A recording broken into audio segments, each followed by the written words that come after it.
Wow, it cut off early. How dare you? I'm sorry. It cut off early. How dare you? It wasn't me. Is this Madmen with a Box? I don't know. Joe, you missed it. He cut the music off early. I didn't cut it. This crazy bastard to the left of He me. was on your side of things. I'm going to pull up the video right now and we're going to see if it's cut off. Interesting. But no, welcome back to Madmen with a Box, our weekly live stream talking all the Doctor Who news, plus we review a story or do a topic at the end. For this week, we will be reviewing at the end of the stream the Android Invasion. I can't wait for Russell to do a sequel to it called the iPhone Invasion, but I don't know. I don't trust him to do a good story with that. Isn't every other Doctor Who serial the Android Invasion, really? I mean, I guess. It's like it's like Robots of Death. It's like, that's a lot of your stories. Yeah. Yeah, but at least Robots of Death has that cool design. I really like Robots of Death. We're going to have some words about this invasion. But first... yeah, we are. That's Chris. He's in disbelief that it cut off for him, but it's only because he's Australian. I just watched the US cut. All of the intro was there, so... No, you're gaslighting me. I'm ProfPixel, and that's Joe, the Corallos. It's true. It's true. So what should we get started with? We do have some news. No. We should save the spin-off thing for last because that's the most we're going to talk about. So let's start with the little things first. Okay, let's start with the winner of the Paul Spraggs Award. Yes, so every year, Big Finish holds the Paul Spragg Memorial Short Trips opportunity where you submit a short story. They have some conditions for the stories. You can't use certain characters. You can't use certain monsters, or you're limited to these types.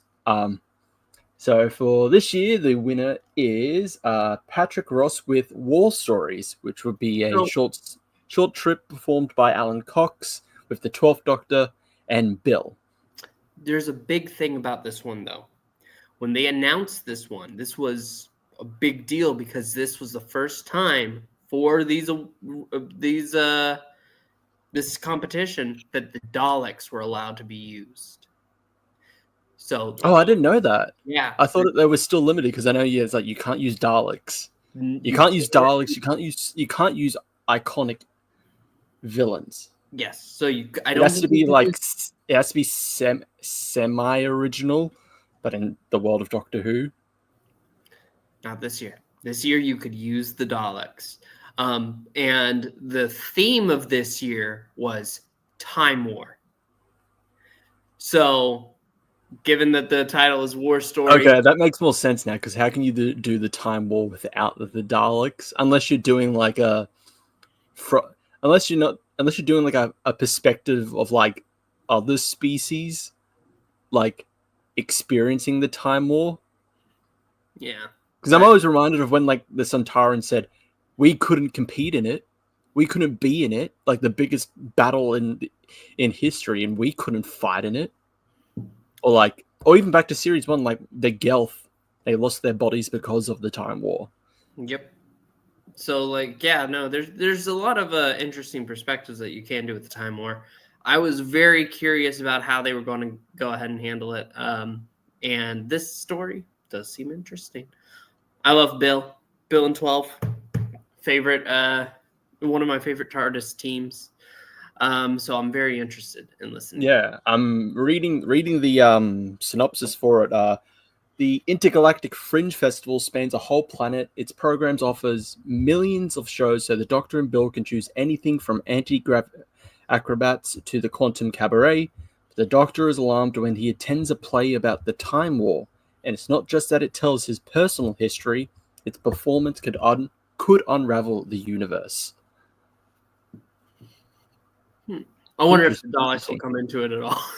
Well, it's a performance, so maybe. I assume the Daleks are going to be in the performance. Could be. And yeah, no, it's going to be very interesting. We have another piece of Big Finish news to go to. Ooh. Call Me Master now has a name. The first box set with Sacha Dhawan as the master for Big Finish is called Inner Demons. Yes. So it's an all right looking cover.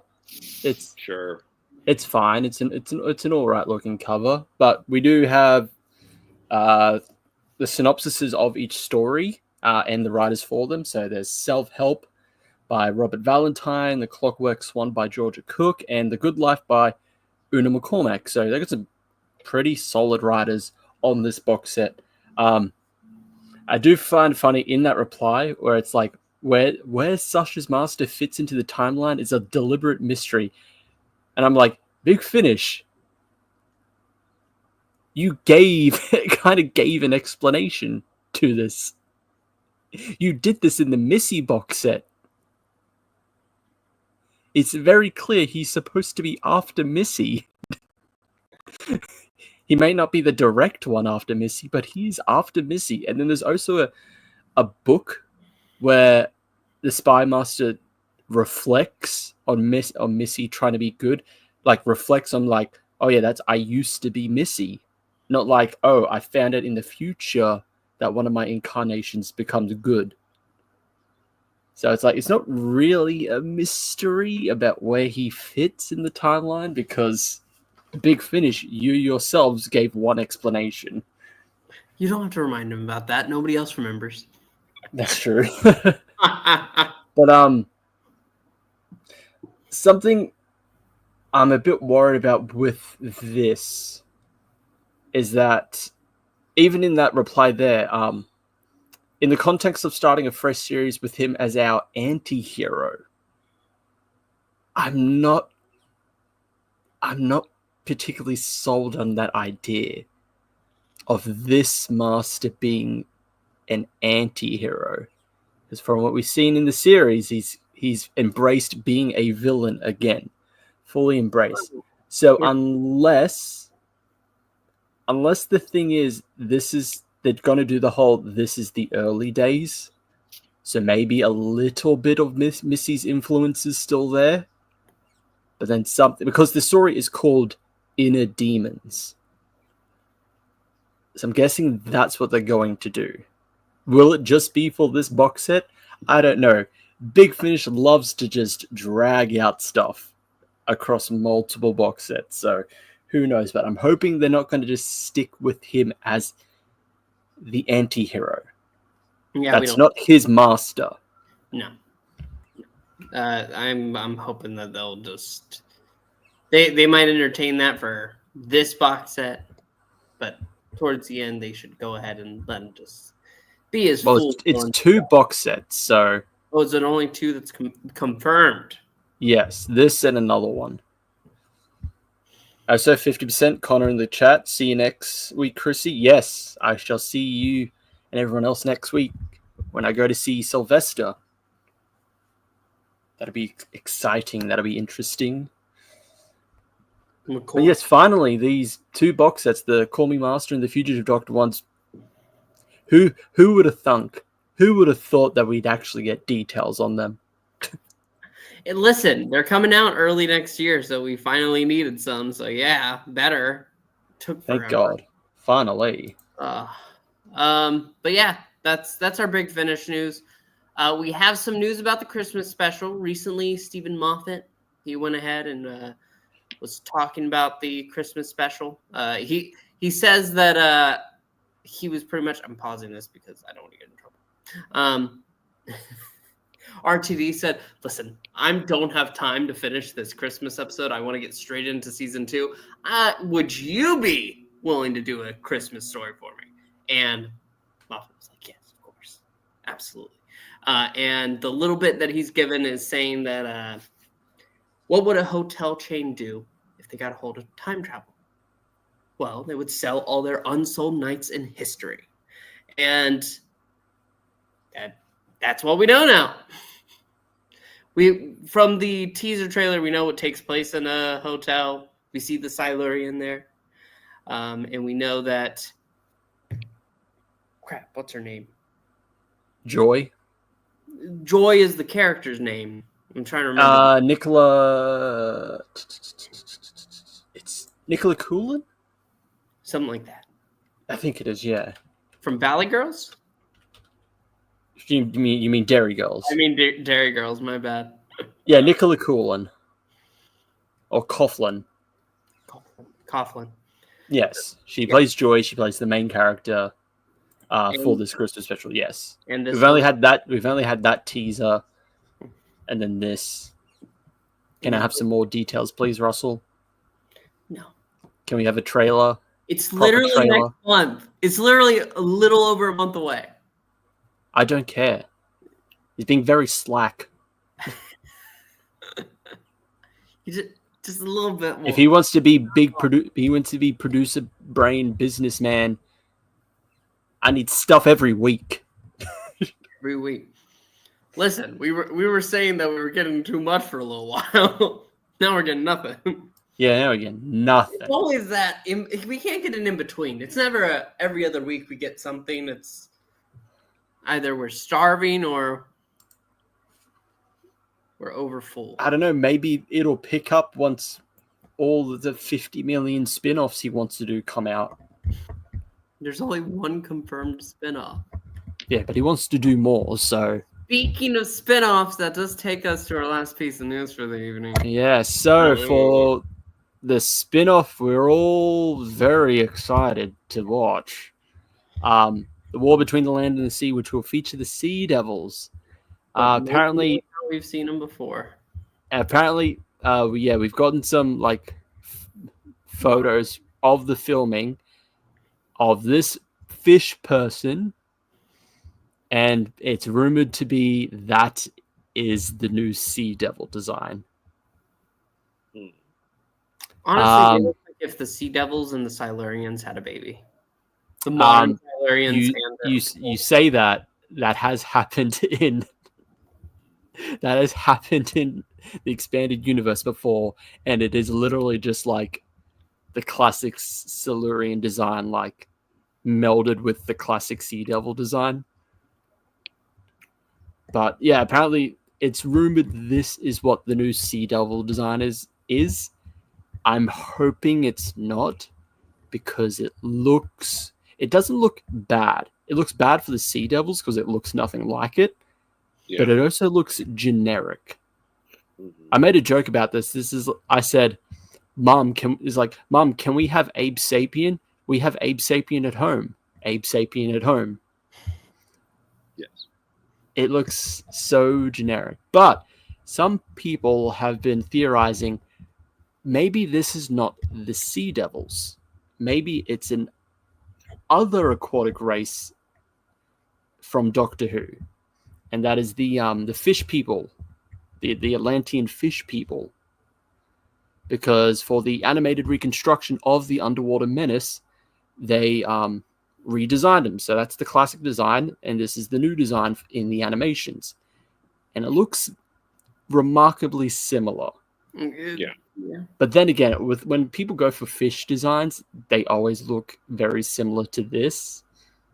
Like I said, take Sabapians, take, Shape of Water. They all look very similar. They always go for a similar aesthetic. So, I don't know, maybe people think, maybe there wasn't Sea Devils. Russell didn't say that it was Sea Devils, and it's like, no, he said at Comic-Con they were Sea Devils. The main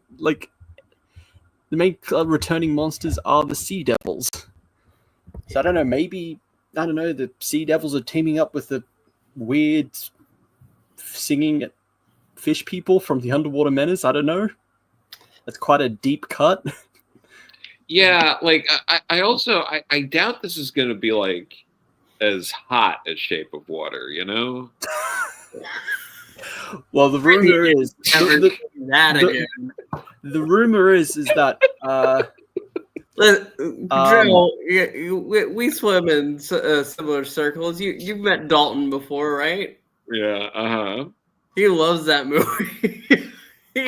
I mean, I think it's a very good movie. I don't love that movie, if you know what I mean. Like, it's a little concerning. But no, I've been seeing rumors that Gugu Mbatha Raw, her character is supposed to be like a human Sea Devil hybrid. It's a rumor, so take it with a grain of salt. And so this actually could be her character. Okay. Maybe. Maybe. I don't know. Listen. Which calls into question, who the fuck fucked a Sea Devil? Well, the woman. Somebody watched Shape of Water and thought, bet. Yes. What them fins do? What them suckers do? Okay, I think we need to stop. That's enough there. There's no confirmation. We don't have any information yet, really. So because this is Russell, and he doesn't tell us anything. He used to tell us so many things. Yeah, sometimes he didn't know how to shut up. Now he's telling us nothing. It's amazing. True. This is where we are now. It's like he regenerated. RTD2 is actually just the 14th Doctor. Similar in a lot of ways. It's similar, but there's some big differences. Most ways. Wait, hang on. How many Doctor Who showrunners have there been? Like, hang on. So we've had Verity Lambert, John Wiles, Innes Lloyd, Peter Bryant, Derek Sherwin, Barry Letts, Philip Hinchcliffe, Graham Williams, J&T. I'm not going to count the TV movie because that was just for the TV movie. Yeah. Oh no, but these are producers, not necessarily showrunners. That's the thing. They go showrunner, and it's just like, oh no, they're actually mostly producers or executive producers. So let's mainly go by that. So then you have Russell. Russell's the 10th showrunner, and then he came back. Yeah, he is the 14th. Well, he technically would be the 13th. He's the 13th showrunner. After Moffat and Chibnall. Amazing. Why did this face return? Money. Free reign to do spin-offs. Does love spin-offs. I still think it could be worse. Doctor Who could be off the air again. I don't want that. They'll do another new Virgin Adventures line. No, Landry, stop wishing it. I hear you in the distance saying, reboot. I don't. Okay. Speaking of Doctor Who, though, we should probably talk about the android invasion.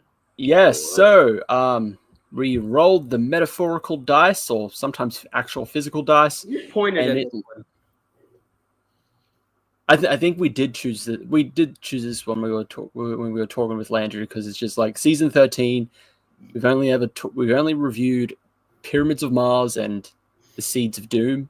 So it's like, I've never really watched Planet of Evil or the Android Invasion. I think we just chose Android Invasion.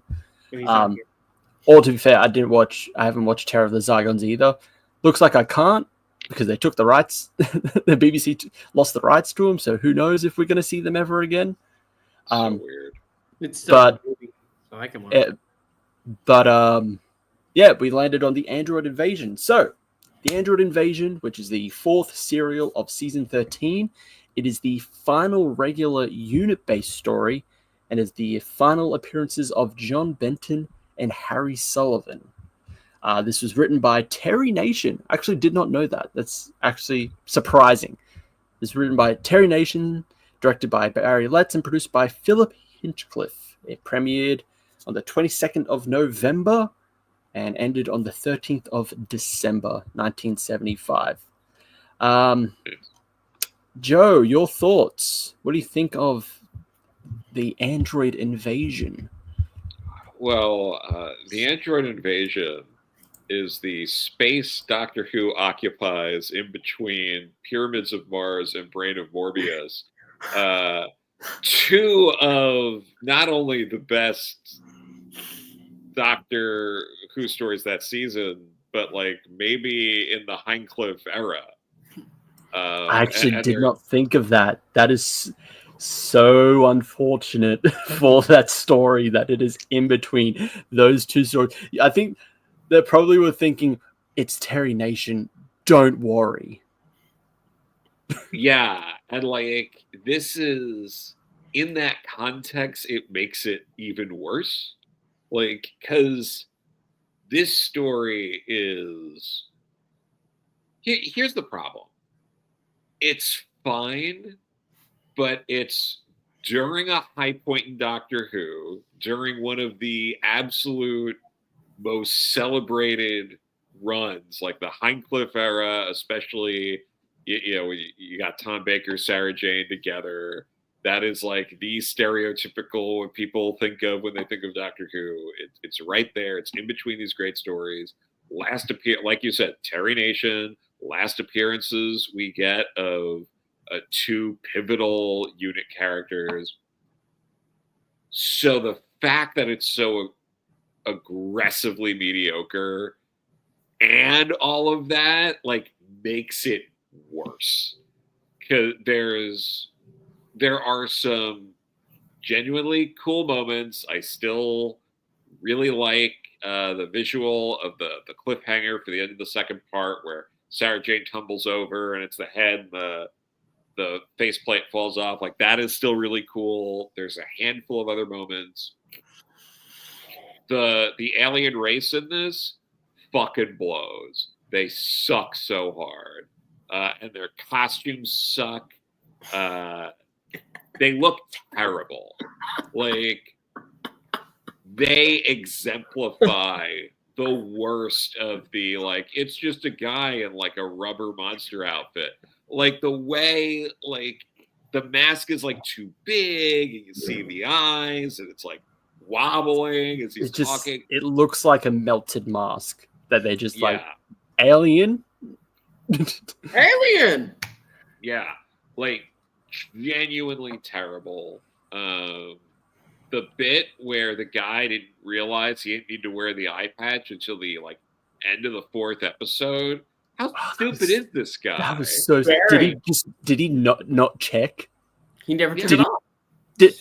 Or did the Kralls just be like, get rid of the mirrors. Don't put any mirrors in here. Yeah, it was so like, I'm like, come on. That's so stupid. Yep. Like, Doctor Who doesn't normally hit that level of stupid. So like which makes it extra disappointing when it does. There's a few cool moments and cool lines from Tom Baker. Is that finger loaded and stuff like that, like those sort of bits that were like, oh, that's cool, witty Baker banter. So like that's still there, but beyond that, it's a shame. Yeah, I have to completely agree.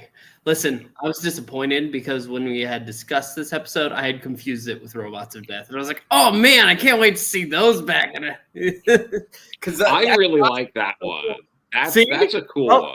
I could talk about it. That would have been fun. Instead, I realized, oh, it's this one. Okay. Yeah. And I love Pyramids of Mars. I've gone over that. That's like one of my favorite stories at this point. Yeah, the only good Sutek story. Thank God they didn't bring him back and turn him into a big dog on a leash. Why you gotta do this? I'm trying to enjoy myself here while bashing this story. I can only bash one thing at a time right now, okay? Hey, I can multitask. Good for you. I'm bashing this one. Android Invasion really sucks. there are good, like I said, there are good bits and moments, and that's Yeah. fine and fun, but the rest of it is just all disappointing. I was so bored in this story, and I hate it when it's that way. I hate feeling bored watching Doctor Who, but that's ultimately what happens in the Android Invasion. So yeah, no, I agree with you completely. Chris, do you have anything special to say about the Android Invasion? Oh Android no, Invasion. we're all in agreement. This is a fucking boring story. It sucked, and I couldn't even be like entertained by the usual Doctor Who like 70s soundtrack because it was very minimal in this story. Yeah. So it's a really bad, like mediocre, just boring story. Like I could see the concept working, but not like this. Like the Kralls are just not interesting villains. The costumes for them are just really bad. It's a pointless final story for Benton and Harry, because Benton's last scene is he is unconscious. Bye bye to that character. Harry already left at the start of the season. So it's like, oh, he's back again. So no, it's a really bad episode. And before we get into ratings, I'm going to continue this from last week. Here's some mad trivia about this episode. This is going to be more interesting than the actual episode itself, probably. Woo! So, this story marks the last appearance of John Levine and Ian Marter as Sergeant Benton and Harry Sullivan, respectively. They both told Doctor Who magazine that they didn't enjoy the story. Levine's reason being that Nicholas Courtney wasn't there. And Ian Marter's was because there was no real reason for Harry to be in it. He couldn't see the point, which I agree. He already left the series. Why would you randomly bring him back? What else? There was a...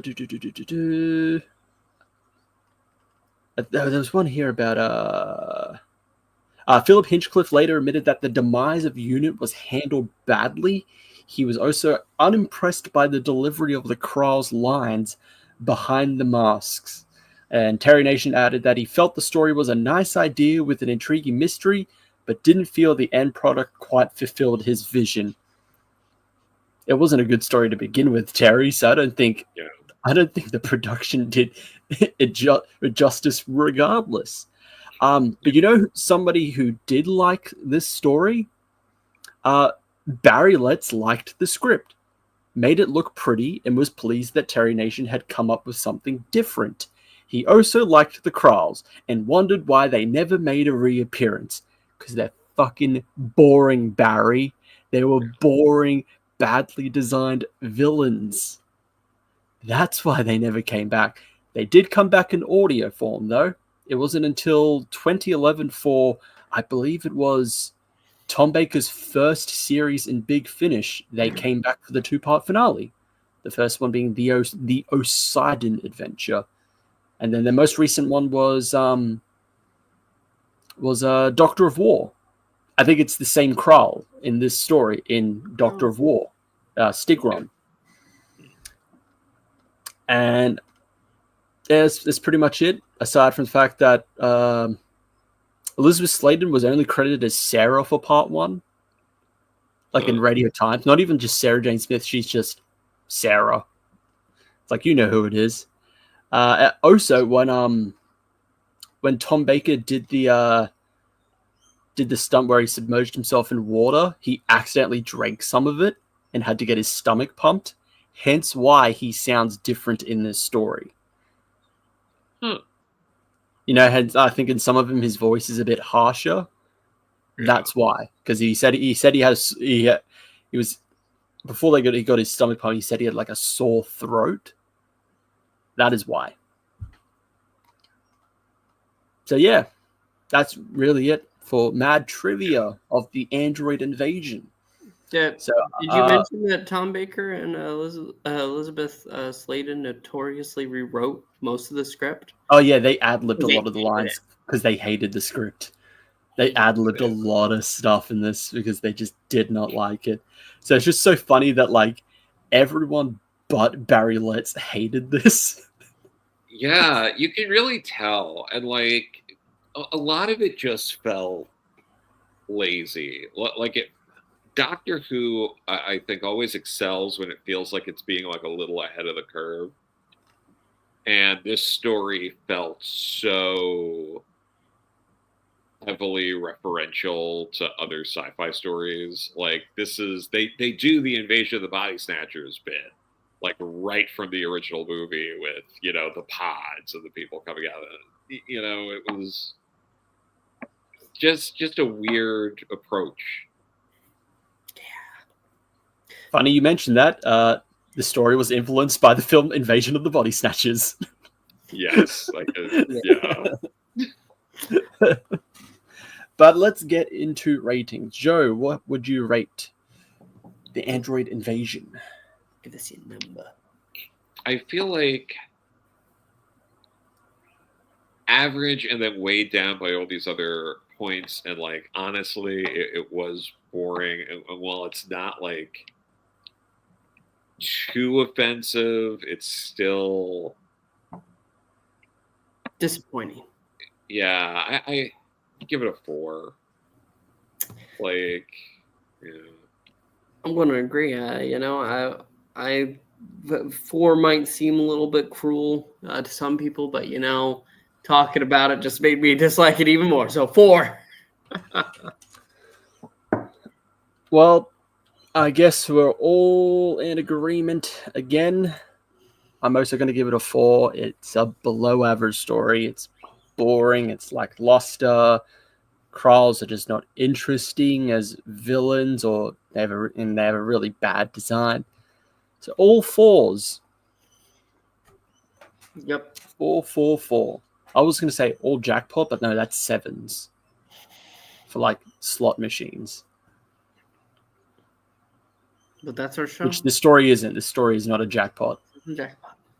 Let's see. No. It's a This was a missing episode. I think a lot of people would say, good.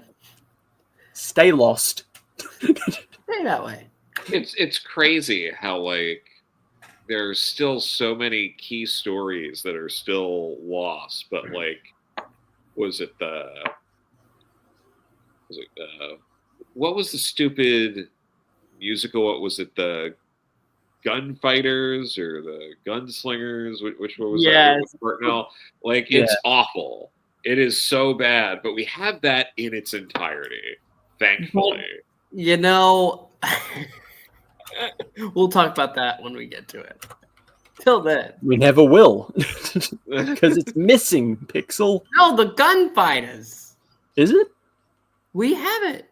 All of it. Oh yeah, it's true. Yeah. That's all in its entirety. All of these incredible Second Doctor stories. Like, I would love for them to find Fury from the Deep. I love that one. They've reconstructed it now. Yeah, but like to have the original, would be so cool. But no, this is what we have. Yeah, just like looking at all the missing episodes, and it's just like, yeah, like the one that everyone wants is the Daleks Master Plan. Yeah. And that's missing all but 3 stories. Yeah. And it's a 12-part story. So that's hugely significant. Especially if you're a big Sarah Kingdom fan. Yeah, all my Sarah Kingdom fans, rise up. I think it's so funny that is her only story, and she's counted as a companion, and then every other story has to work in the confines of the Daleks Master Plan. So it's like, oh, she goes on all of these adventures in between the Daleks Master Plan, because that's the only way it works. Because they kind of just like put themselves into a corner where she's literally just a companion for that story, and she dies. She's dead, Jim. See, at least with Katarina, she was in the previous story. Wasn't she the Mythmakers? I think so. Not the Mythmakers. Oh, no, yeah, it is. Yeah, it's the Mythmakers. Yeah. She's literally in the previous story says, like, okay, you have a gap there. That works. But not for Sarah Kingdom. Yeah. But no, that is it for this live stream. Thank you, everyone, for watching. Thank you to Joe, as always, for joining us for this review. Sorry it was a not so good episode. You know, we can't be batting, home runs every time. Yes. Yeah, but this is after we did what? The second episode of season 11. We're really on a downward path right here. We need to boost it up. You watch whatever we're picking. It'll either be a big finish or a topic, whatever it is. We have to make sure it's bad. But until next week. Farewell. See you, everyone. Goodbye. Alonzi!